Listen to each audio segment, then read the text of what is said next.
Why don't we get some more on this now? And John Blaxland is a Professor of International Security and Intelligence Studies at the Australian National University. He joins us now from Canberra. John, welcome back. For mobilisation, are we to read escalation and desperation? Yeah, I think that's probably a pretty good way of looking at it, actually, Greg.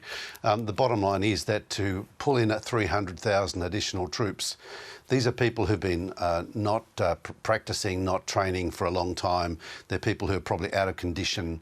They probably only had rudimentary training to begin with. And Russia does not have the infrastructure that it used to have in the Cold War of being able to train lots of people and prepare a lot of people on a grand scale. So while they might be able to muster these 300,000 people, chances are you're really putting, it's talking really about cannon fodder here. We're talking about people who aren't going to be well equipped. They're going to probably have old equipment. They won't have the opportunity to train and toughen up and go through the battle preparation that normal forces would be required to do. And of course, there's a real problem in terms of morale for the Russian forces. And, you know, one of the reasons why Vladimir Putin's been so reluctant to go down this path and actually do this earlier is that he's afraid that this is going to have knock-on effects politically in terms of his domestic standing. And that we're already seeing that with the protests. But he's got a pretty strong grip domestically with his very robustly Rosgvardia, the forces designed to actually, you know, domestically secure the political situation as large, if not larger, than the army itself.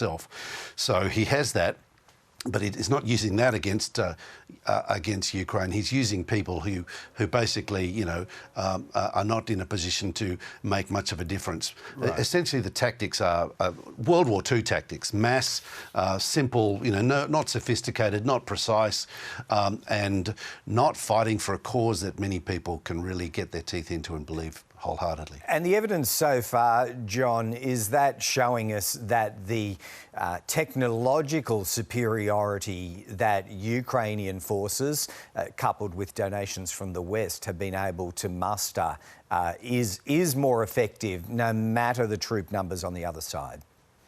Well, it's not no matter the troop numbers. There is, you know, there's a saying, quantity has a quality all of its own. But certainly the provision of precision-guided long-range munitions, the HIMARS, the multiple launch rocket system that's got precision at, you know, up to 80 kilometres. This is extraordinary in terms of how much it has changed the game, if you like, changed the dynamics and made the tactics that the Russians have been employing about massed artillery and big ammunition dumps and supplies and relying on train lines to supply them.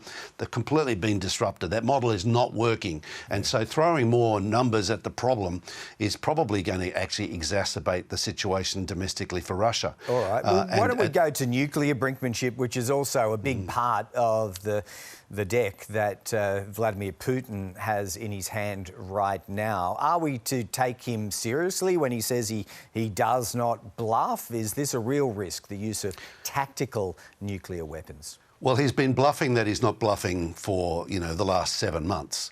And the policy he re-enunciated is policy that's been a Russian and Soviet policy for generations. So that's not new. But what is interesting is the fact that he's, you know, relying on this lever again. It's clearly it hasn't worked so far, but also the talk about a referendum. This seems to me to be about positioning Russia to be able to claim that additional territory in Donetsk and Luhansk and the Crimea as sovereign Russian territory, and that therefore puts that behind the line, the new line that would say that's cross that threshold, it becomes a nuclear threshold.